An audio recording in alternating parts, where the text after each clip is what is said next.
Hello, everyone. It's my pleasure to introduce Dr. Mattiazzi as our first speaker.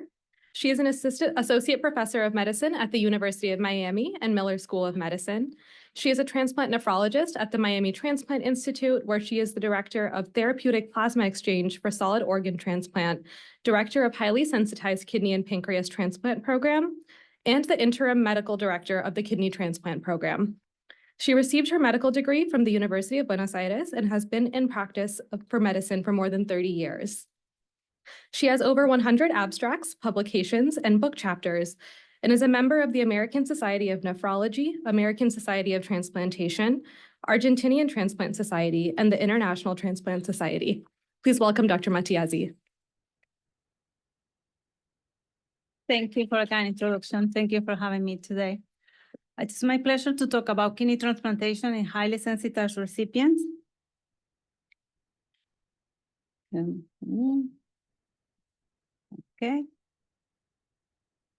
I don't see that advancing. The next things are my disclosures, and you can see during the presentation, I did not use AI. Okay. All right. The objectives is that at the conclusion, yes, this presentation will be able to identify sensitized patients, understand the challenges that those patients present to the transplant team, distinguish current desensitization therapies, and identify options for the sensitized patients that we have at MTI. So just an introduction, we know for more than 25 years, as you can see, that kidney transplant is the preferred treatment for end-stage kidney disease. If you have a living donor, at 10 years, your life survival is 92%. If you have a deceased donor, it's 76%. But if the patient remains on dialysis, it's only 58%. So in order to evaluate the patients for transplant, we done a bunch of tests. Most of the important ones that we do in the first visit is the lab and the tissue typing, and we try to figure out how well we can match those organs. So we do ABO group matching, tissue typing to identify the HLA of the donors, and if we know a recipient, we identify the recipient as well.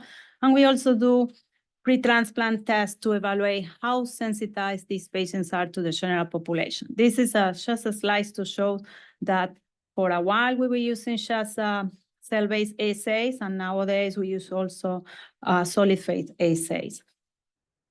So what is sensitization? It's exposure to non-self HLA antigen that will lead to a formation of anti-HLA antibodies.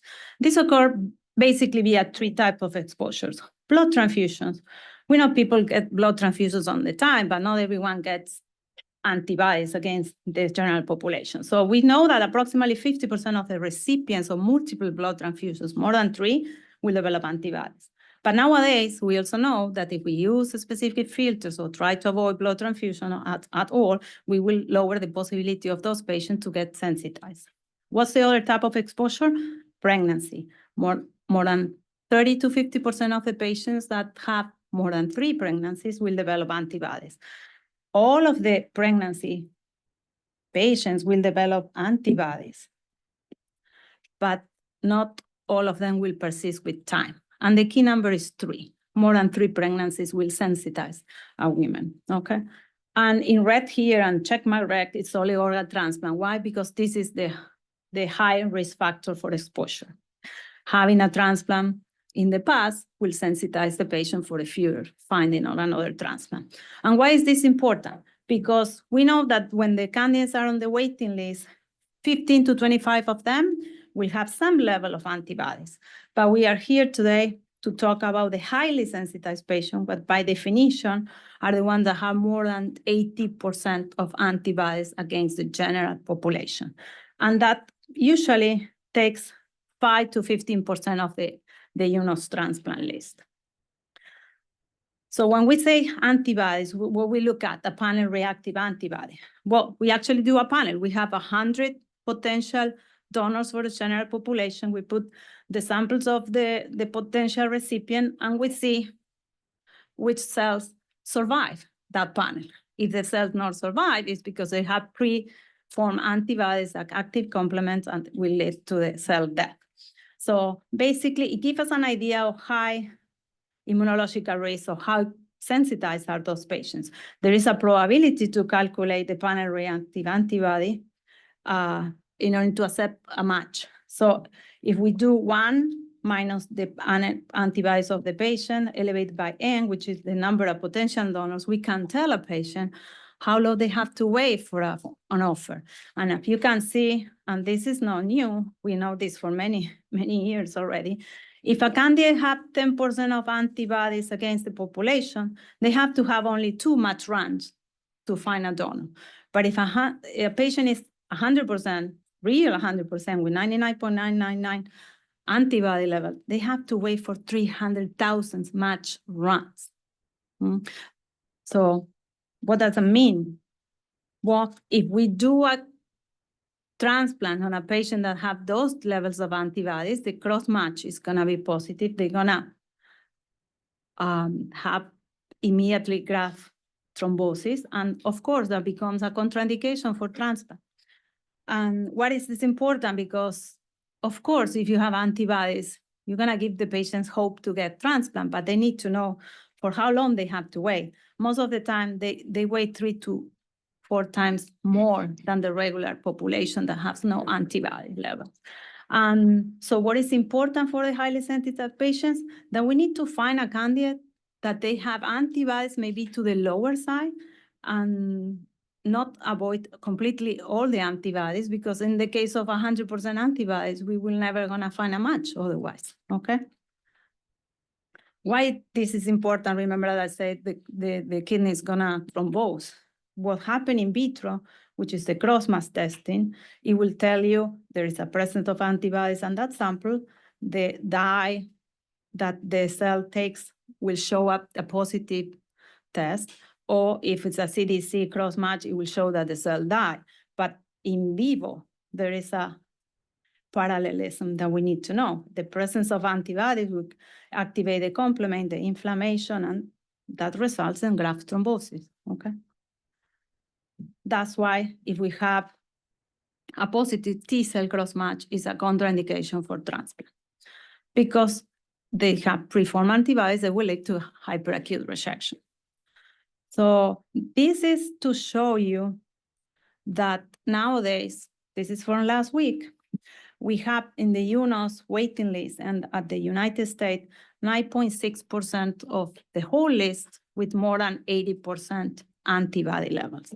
And in our center, this is just our list, we have 12% of the whole list with these highly sensitized patients waiting for a transplant. So let me move to a case, that way you can relay a little bit more about these antibodies. This is one of my first patients when I started as attending. At that time, he was a 27-year-old with the NS396 secondary to congenital posterior urethral valve. They got repaired during infancy. He got to start peritoneal dialysis at 8 of age. He received a first transplant in 1999. He has a 1DR match for a deceased donor. But the kidney failed in 2004. He was back on dialysis in 2008. His blood group type was 0, has a C calculated PRA 99%, and no living donors. What does that mean? Remember calculated PRA 99%? This is the graph that you can tell and you can show to the patients in the clinic. Sorry. When you have 1 potential donor of 100. That's what it means, okay? So another case presentation more recently, just to give another perspective. This is a 36-year-old female who was diagnosed with FSGS when she was in college. She started dialysis after 2 months prior to transplant for native nephrectomy. She received at first living-related kidney transplant from her father in 2005. She has recurrence of FSGS and was back on dialysis. This time she chose peritoneal dialysis. She got a second transplant from another living-related family member, her aunt, in 2008. She developed multiple episodes of antibody-mediated rejection and returned to dialysis in March 2018. She was listed for a third transplant, blood group type 0, 80% PRA, but she does have a living donor, but it was not compatible due to the high levels of antibodies. So what are the strategies that we have to overcome these antibodies and HLA sensitization? So as a level of our organization, the United States, OPTN, and UNOS came together and decided to change the way that we assign points for the patients on the waiting list. So in December 4, 2014, we changed the kidney allocation system. So we went to, here you can see in red, we were giving very, very poor numbers of points for the patients that are sensitized. And after that change on the kidney allocation system, we start giving logarithmic points. So that patient at that time before could maybe add 4 points to the list. Nowadays, it adds almost 18 points to the list. And the other thing that we did, it was to prioritize these type of patients on all the sequences of donor match in order to get exactly priority to see if they can get more matches and be able to get transplanted, okay? So did that work? Well, yes, it worked. We knew for the first 2 years it was a bolus effect. So patients with 99, 100% of antibodies were transplanted. We did our interim analysis as well. And it shows, yeah, it went up a little bit, but not significantly for us, at least, you know. Nowadays, you can see this is the latest report. It says 2022, but we get the reports a little bit later in some of the organizations. So you can see that the patients that were 98 to 100% were transplanted less than 10% of the total transplant for 100 patient years until 2014, when the system changed. We were able to increase steady the numbers, but it's still way below 20% of the population that get transplanted. So that's for you to see a little bit better. So what other strategies do we have? Well, we have desensitization. You know, we call it these patients highly sensitized. We're trying to desensitize these patients. So the idea is to reduce the number of antibodies. That way we can find a match that will be acceptable for transplant. So we don't need the complete elimination. We don't want that. It's going to be, there is not the therapy that can do that. But second, it's going to be an excessive reduction, not only of the antibodies that we want to remove, but we want to remove antibodies in general. And having no antibodies put the patient at high risk for infection. All right. So what are the concepts? Well, we need to remove antibodies, either with plasmapheresis or immunoabsorption. We need to inhibit the residual antibody complement cascade that we can do IVIG, intravenous immunoglobulin, or C5 inhibitors, or, and at that point was eculizumab. We need to deplete the cells that produce the antibody. So you need B-cell depletion therapies. You can have rituximab for naive and memory T cell, but nowadays we're working on deplete the plasma cell with bortezomib and daratumumab. And also we need to suppress the T cell response after transplant to avoid all these cascades to be formed. So these patients receive induction immunosuppression with high doses of immunosuppression. Thymoglobulin is one of them. And after a transplant, they need to be on high level of immunosuppression. So those are the patients that need to stay on steroids. Cyclosporin, we don't use it anymore because tacrolimus is more potent, and we need to use maximal dose of mycophenolate or MMF. This is the most recent graph. You can see what are the therapies that we use for desensitization regarding B-cell, plasma cell, antibodies, and complement inhibitors. This one is not being proven to get the efficiency that we were told at the beginning will have, but it's a rescue treatment if antibody-mediated rejection happens after transplant nowadays. Do we have survival benefit for desensitization? Yes, we do.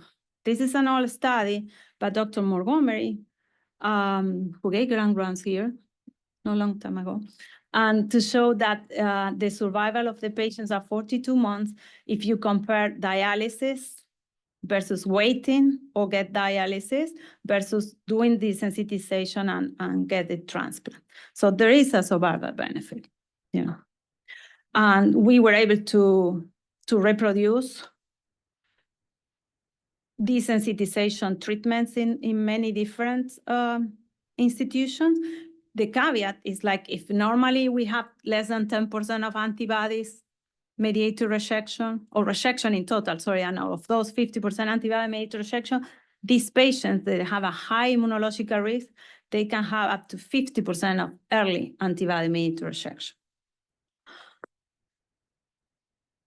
Other caveat of this treatment, yes, we were able to transplant patients, they live longer, but if we don't control the antibody-mediated rejection of the production of antibody after transplant, they will develop transplant glomerulopathy. So all the benefit that they get to get off dialysis, maybe it cannot be further beneficial. Yeah. This is to show you guys our experience. We have comparative percent survival, a graft survival of 98%, 95% at 1 year, and this is 97.5 and 95.1 at 3 years with our protocol. And we do use rituximab at the time of the transplant, and we do have the probability of remaining free of death or an allograft failure much, much better, 60% versus 87% with the control groups if we use rituximab. What other strategies do we have? Well, not everyone tolerates desensitization, not everyone wants to be on desensitization, so we need to tackle the other part of the equation, the donors. So we need to expand the pool of donors. We need to tell the patients that, yes, even though everyone will love to have a young donor that can give kidney function forever, nowadays the population of diseased donor, usually they are not young donors, you know. So we call them high KDPI donors, and they need to be able to accept every single offer that is in front of them. Remember that graph? They have to go through many match runs to find a donor. So the bigger the pool, the better the option. So we do have hepatitis C donors nowadays because we have hepatitis C treatment, and they get the benefit to get the options to get transplanted, get the treatment, and then continue with their life. That was not possible like more than 10 years ago. We do offer kidney pair donation, and we include compatible pairs on the kidney pair donation, and I'm going to show you here. So kidney pair donation, normally if you have a living donor, your donor and recipient, and they are compatible, they get transplanted. But if they are not compatible, one donor can donate to another recipient pair, and that recipient pair donor can donate to the other one. If we have more people signing up to be a donor on the pair exchange, or sometimes we have altruistic donors, we can put it on the chain and the chain can expand. There are currently more than 60 donors, or 120, sorry, in chains that happened and started a few years ago across the US. All right.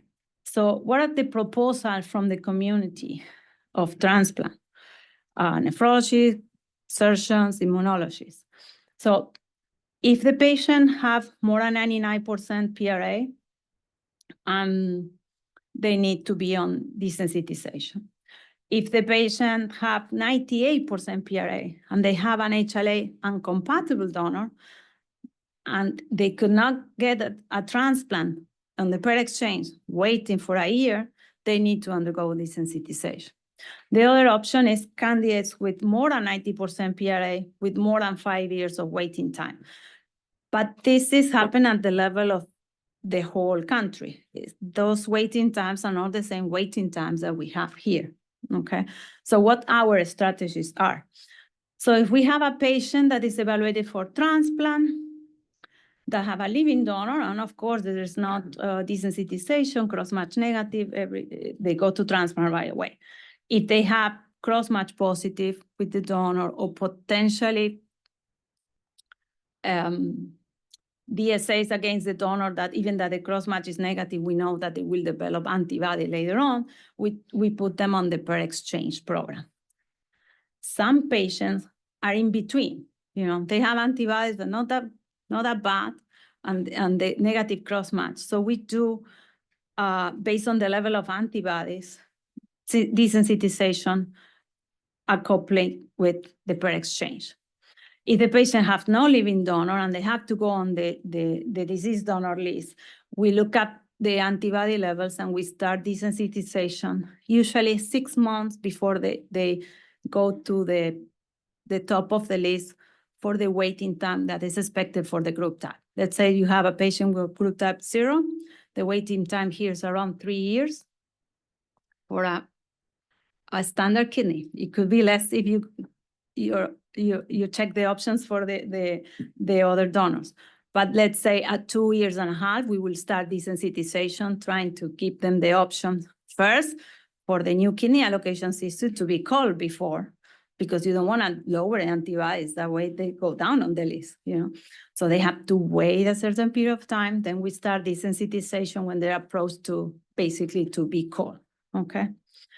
And we do put the per exchanges and compatible donors in our pool, and we were able to transplant 50% of patients with 80 or more CPRA. 25% of those patients were retransplant, and this is working well so far. So let's see what happened with case number 1. It's a follow-up. So he started desensitization in 2012. He did have a minimal response to IVIG, so I started him on my MMF to a regimen. He was able to get transplanted. Remember, that was one of my first cases with desensitization in 2014. He has a negative cross-match, sorry. And you can see a low level of antibodies. His waiting time, that was before the kidney allocation system changed. It was 6 years and 6 days. For a 30-something-year-old, you remember? All right.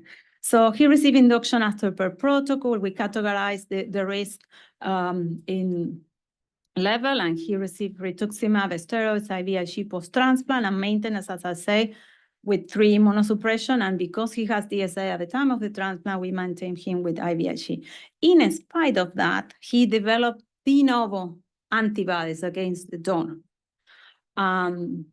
We biopsy him, has mild AMR. He received treatment. And the last time that he did the DSA and antibodies against the donor were negative in 2021. He lives in Orlando now. He did have labs last November. His creatinine has been 1.4 to 1.6. He has no proteinuria.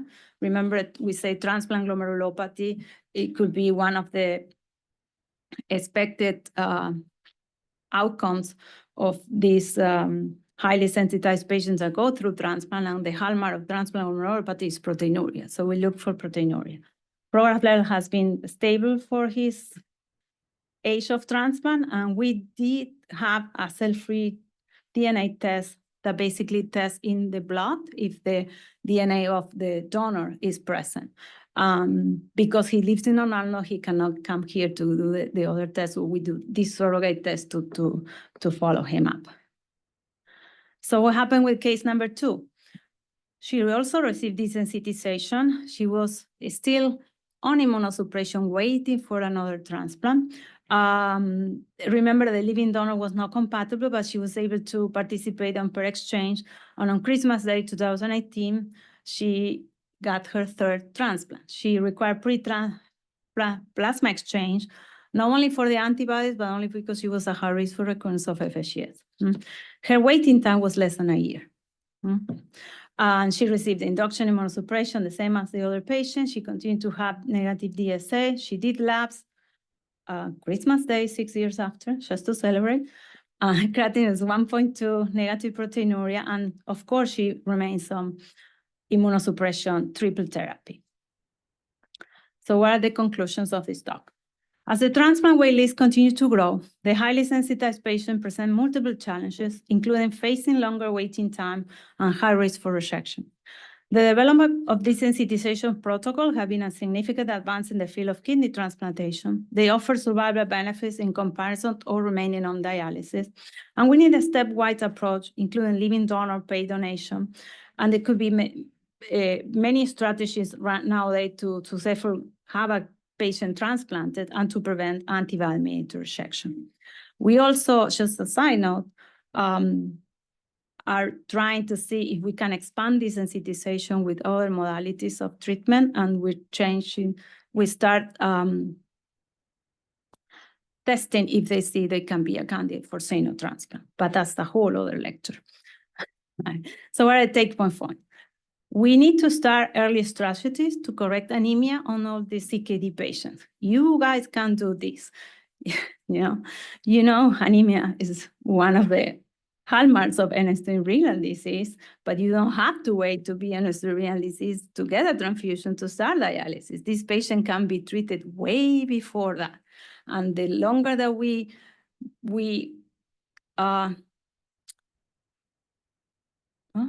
I lost my tone. The earlier that we correct the anemia, hopefully the less need for blood transfusions. And if the patient needs blood transfusion, because sometimes they need blood transfusion, please make sure that they get filtered blood. Okay. The purpose of desensitization is not completely eliminate the HLA. Remember that we say that. It's just to reduce the antibodies to a point that we can do the transplant.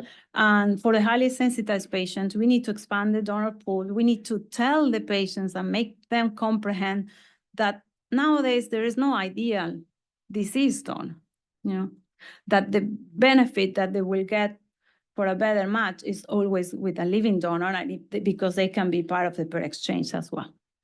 And I will be happy to take your questions.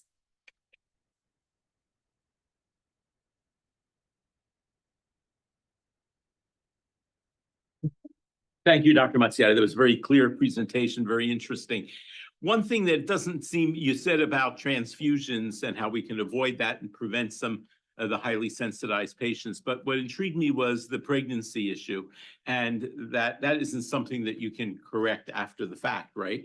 So is there any way to predict what kind of pregnancies would more likely result in sensitization? Is there something that can be done if there's a family history of kidney disease that might prevent sensitization, so that if eventually they needed a transplant, is there anything that can be done about it?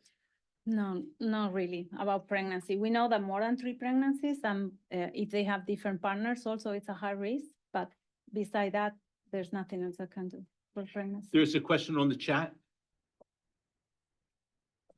When do you use anti-plasma cell therapy with daratumumab or bortezomib?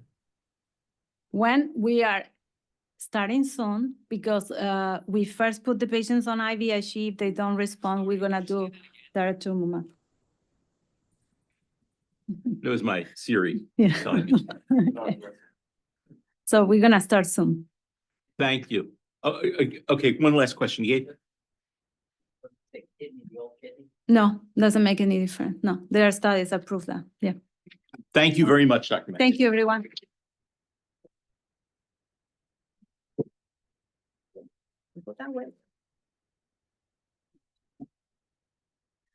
Our next speaker is Dr. Damas. She is an associate professor of medicine in the Division of Digestive Health and Liver Diseases at the University of Miami. She also serves as the Director of Translational Studies for the Crohn's and Colitis Center.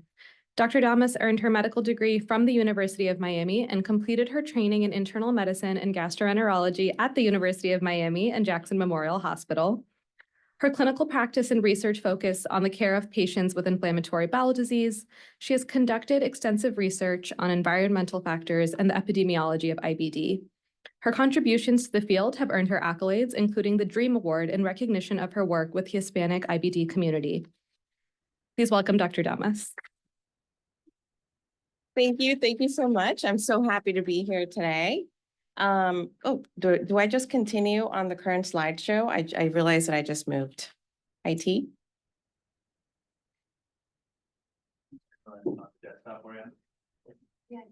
Oh, yeah. Okay, he puts it down. Oh, I guess it's right here. All right. Okay, all right. So today I'm going to talk to you about updates in gastroenterology, which in the next 28 minutes or so. So that was really hard. For next year, I want to petition to make it an hour-long presentation. These are my conflicts of interest, but nothing relevant to today's lecture. So as you can see, my list is quite expansive, but I'll talk to you briefly about some of the updates within each of these focuses or areas within gastroenterology. So what's new within the space of gastrointestinal cancers? As was mentioned just a little bit earlier, I am an IBDologist. By nature, I do a lot of research in diet. So this really caught my attention, which was a recent study published last year that really looked at the global incidence of gastrointestinal cancers and their relationship to suboptimal diets, really a worldwide effort, and was really impressive because what you can see on the left side is that about 21.5% of colorectal cancers and gastrointestinal cancers in general can be attributed to poor diets or suboptimal diets. What are those diets? I'm hoping I'm not making you feel bad as you eat your deli meats right now. But basically, a large portion of it has to do with eating of processed deli meats, which is why we think is one of the contributors to the development of colorectal cancer, as in younger ages in particular. Additionally, not eating your fruits and vegetables and eating a lot of red meat can all contribute. What we can see on the graph, on the bar graph on the left, is that the cases of suboptimal diets or the cases of gastrointestinal cancers attributed to suboptimal diets has nearly doubled in the last decade. So diet is important, guys. If you haven't learned the lesson so far, you can clearly see it from that. What else is new? Well, there's this new blood-based test marker for screening for colorectal cancer. And why is it important? Well, we know that about 30% of eligible adults are not up to date with any recommended colorectal cancer screening. And we know that colorectal cancer is actually increasing in incidence. It's the second leading cause of cancer deaths in the United States, and it's also affecting younger patients, which is why the guidelines have now changed.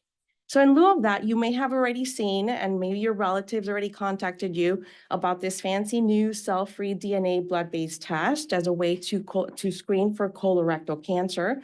This was a landmark study that came out last year. And basically, it was a study that looked at a population of about 22,000 patients. They did the study right. They had a replication cohort. They compared the sensitivity and specificity of this DNA, of basically tumor markers, DNA-based markers in the blood, compared to the gold standard, as you know, is a colonoscopy. And what was found, you can see the table on the right, is that the sensitivity for colorectal cancer detected as stages 1 through 3 was about 87.5%. So pretty decent as a screening test. When I say screening test, by the way, keep in mind that we're talking about average risk screening. We're not talking about patients with symptoms of rectal bleeding. That is not screening. And we're also not talking about patients who are at high risk for cancer, like rectal bleeding, or even patients with inflammatory bowel disease. But however, going back to this table, what you can see, and maybe you can squint your eyes, is advanced precancerous lesions were not very good. It wasn't a good test for precancerous lesions, so polyps or advanced adenomas, with a sensitivity that was pretty poor, around 13.2%. So it really won't catch those polyps that will pose and that we think will pose a risk for colorectal cancer in the future. So how does this test compare to other current colorectal cancer screening measures?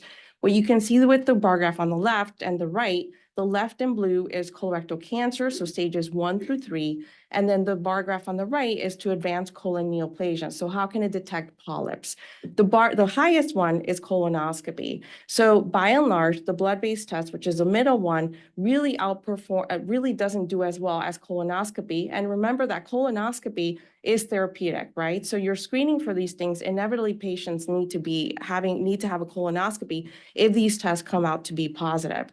The bar graph on the left is for FIT, so fecal immunochemical testing.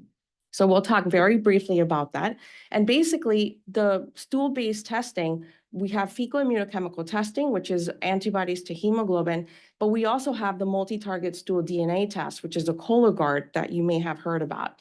So how does it compare? It's much better, the multi-target stool DNA test. And a study that was done this year really expanded, it's a new test that expanded the array of DNA mutations, making it even better for detecting advanced precancerous lesions. As you can see here, the FIT detection rate sensitivity is about 23%, and compare that to the new optimized stool-based DNA that has better sensitivity for detecting advanced precancerous lesions. In the study that was published this year, they also improved the specificity, meaning that there's less false positive rates. But remember that by and large, they don't compare as well as a screening colonoscopy. How does it compare to insurance, as far as cost? You can see that here. In terms of the FIT, it's the lowest, and the multi-target DNA test is also pretty decent, maybe a little bit more expensive. The blood-based DNA is by far and large not covered by insurances. So this is also a detrimental part because you're trying to give screening tests that are not covered by insurance as it stands right now. Colonoscopies are expensive, as you can see, but however, they are covered by insurances under the guidance of screening colonoscopies. So by and large, we recommend stool-based testing with the DNA that is done every 3 years, or we recommend screening colonoscopies as our main source of gold standard for screening. So what are some key takeaways from the liquid biopsy, so to speak? Well, it's a blood-based test for colorectal cancer.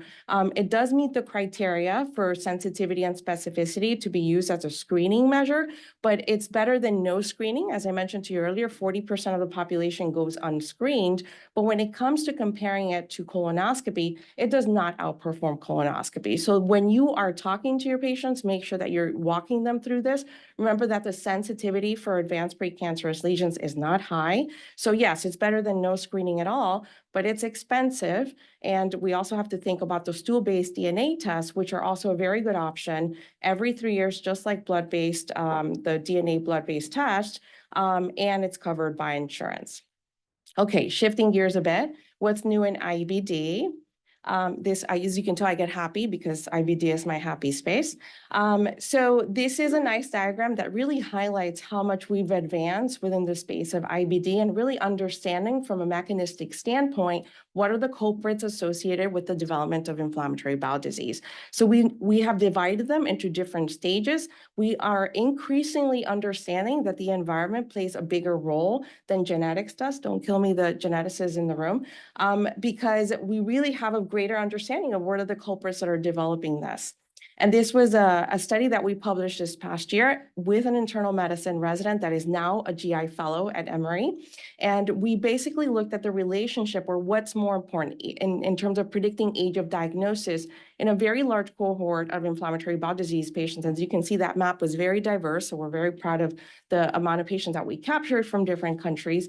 And basically, when we looked at questionnaires that asked environmental exposures versus genetic variants that were created and pulled into a genetic risk score, by far and large, we found that the environment explained much more of age of diagnosis than did any genetic predisposition in all of our cohorts.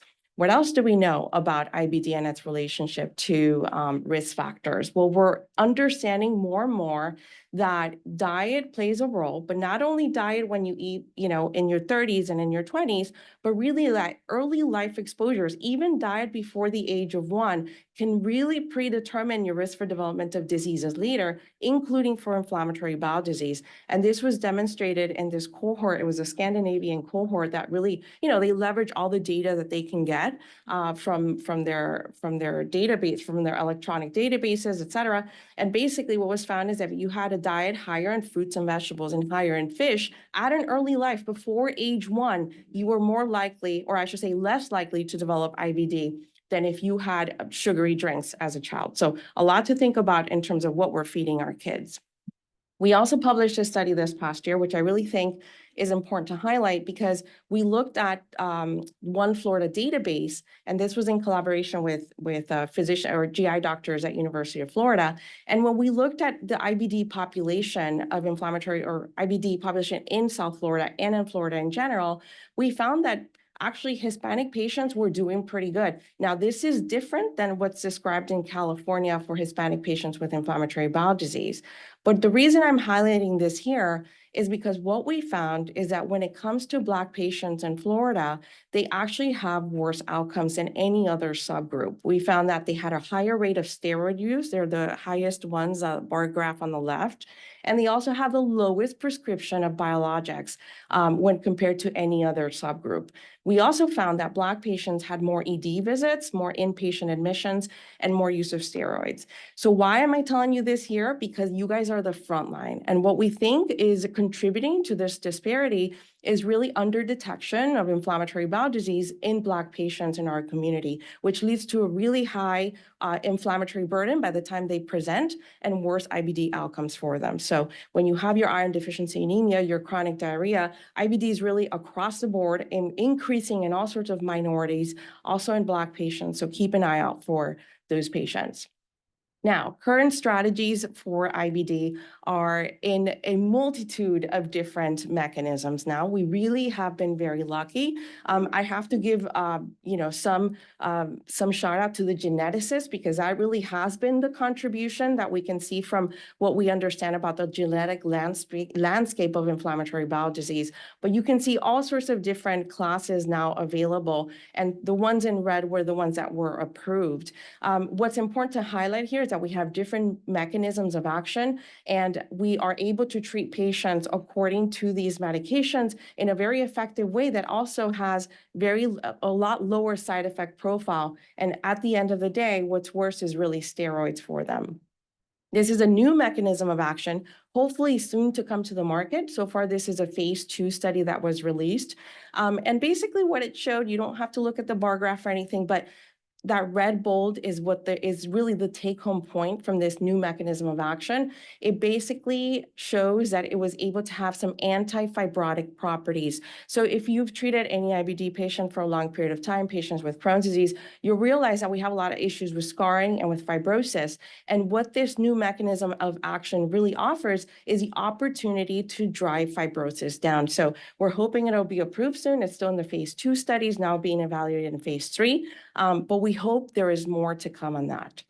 Now, what is this pie graph I'm showing you, or this graph I'm showing you right now? Well, really, it's about an increased appreciation of what is really driving inflammatory bowel disease inflammation. And we increasingly recognize, we see it in practice, but we also see it through various research studies, that really IBD inflammation and what's perpetuating inflammation in the gut really is not just about medications. It has a lot to do with a lot of lifestyle factors and environmental exposures, of which obesity is increasingly recognized as a contributor to increasing gut inflammation, particularly visceral adiposity. We're actually doing a clinical trial here on GLP-1 receptor agonist and patients with Crohn's disease to see if it improves their inflammation. And again, the role of diet and the perpetuation of gut inflammation is really important. So patients should be eating a healthy diet. What else? And last but not least, I've realized I've hijacked IBD as a key updates of GI, but I promise this is my last slide on that.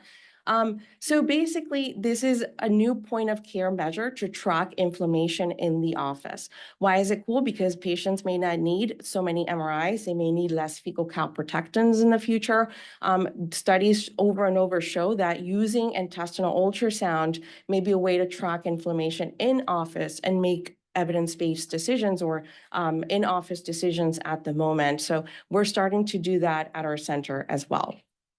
I'm not a hepatologist, full disclosure, but these are the treatments for liver diseases that have come out in the last year. Luckily, you already had a full-blown presentation last week on MASH, so I won't go too much into this, but this is a new therapy that is now available, although what I'm increasingly understanding is that the GLP-1 receptor agonists are really the best ones to do because they cover all sorts of extra hepatic benefits, right? Cardiovascular disease as it lowers obesity, et cetera. The key here is that this medication in particular helps fibrosis. So maybe, and the other one doesn't, so maybe there is some role for that, but I'll defer to the hepatologist in the room for more access on that.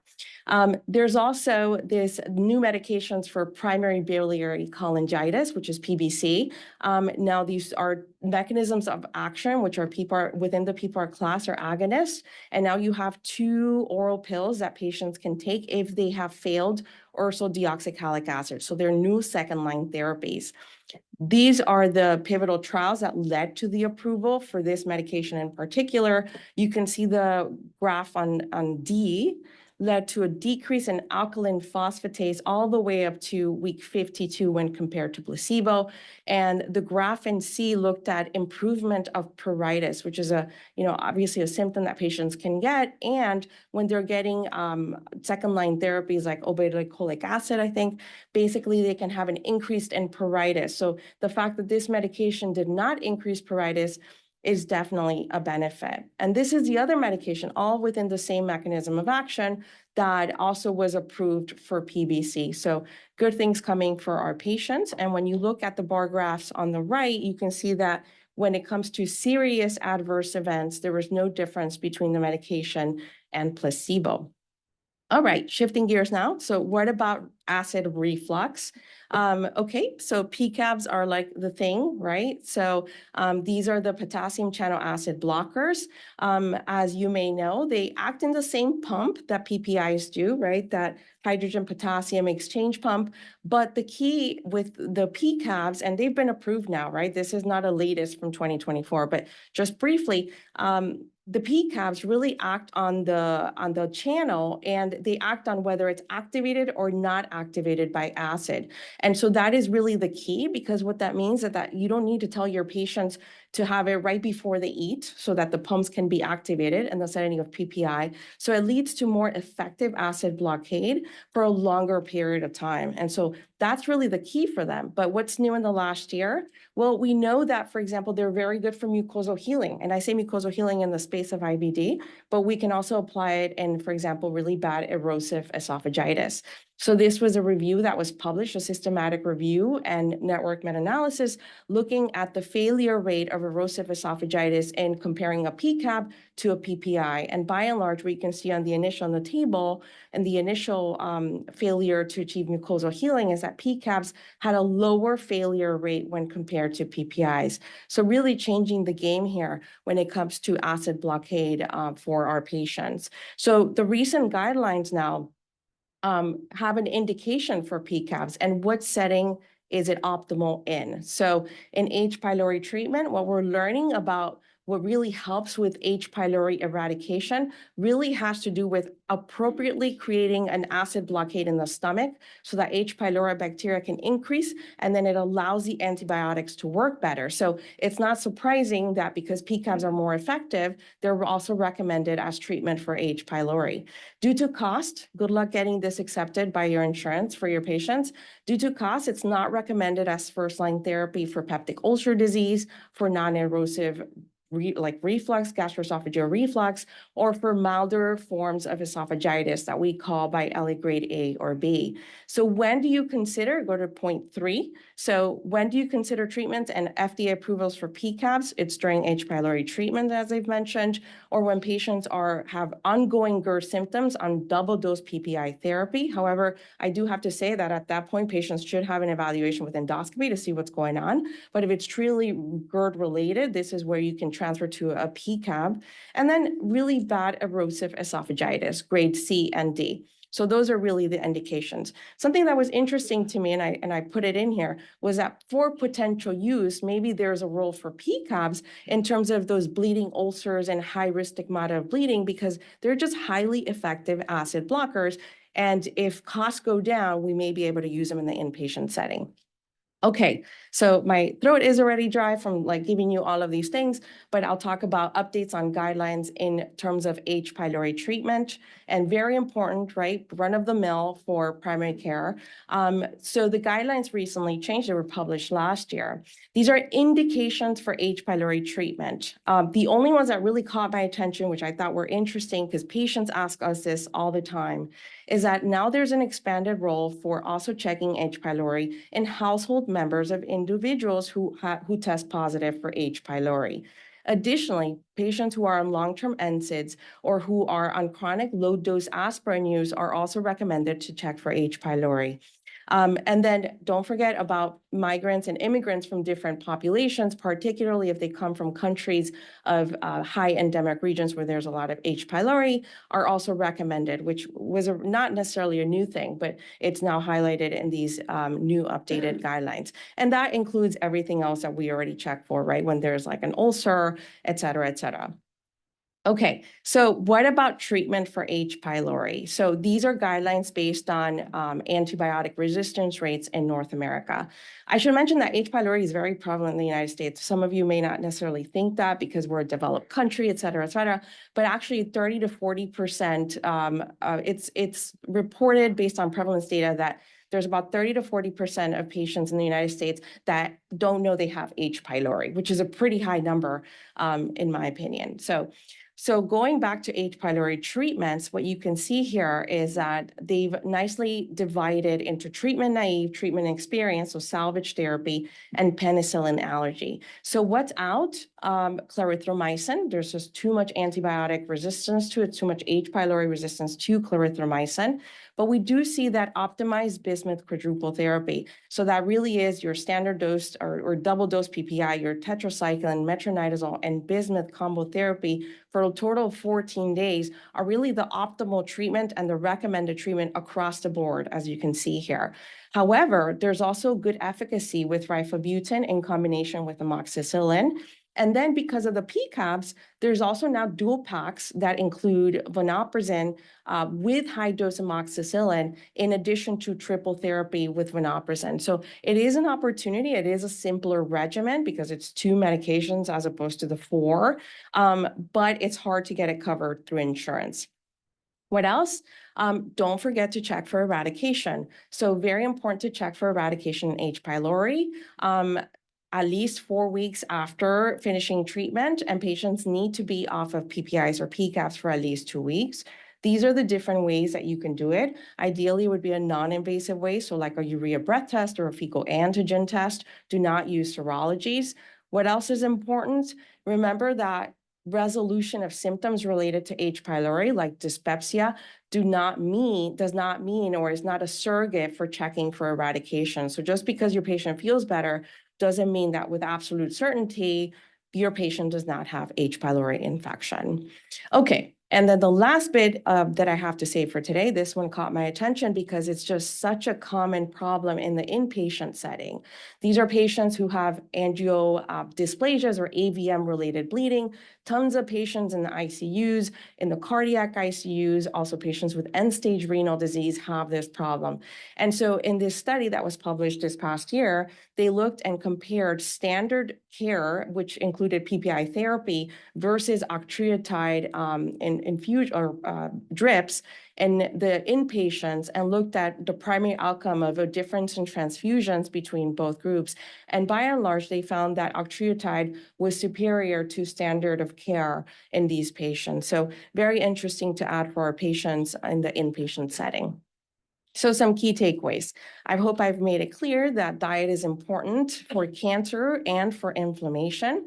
Remember that the cell-free based DNA test have some good sensitivity for stage 1 through 3 colorectal cancer, not for polyps. They do not replace colonoscopies for average risk screening.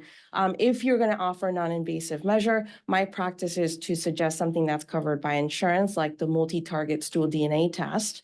IBD prevalence is present in all, or prevalence is increasing. Don't forget that Black patients, it's a particular disparity within our community in Florida. Many new medications now available for inflammatory bowel disease. So the important thing is to detect, bring them in, and get them treated. New therapies for PBC, for MASH, I've already discussed. I've told you about the role of PCABs and H. pylori treatment, and then octreotide. Thank you.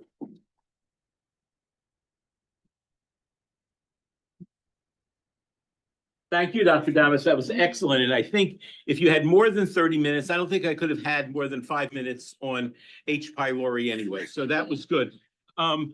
Maybe just a quick question before we end at the top of the hour. Yeah. Are we any closer to getting to a single blood test that will diagnose Crohn's colitis?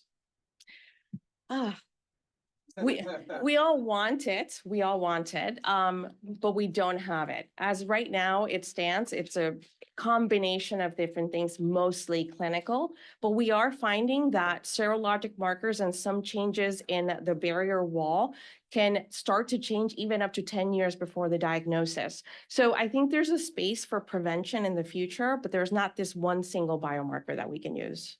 Thank you very much, Thank Dr. you. Damas. Dr. Mattiazzi, thank you very much. Please, everyone, look at the CME and MOC questions, and I look forward to seeing you all next week. Thank you.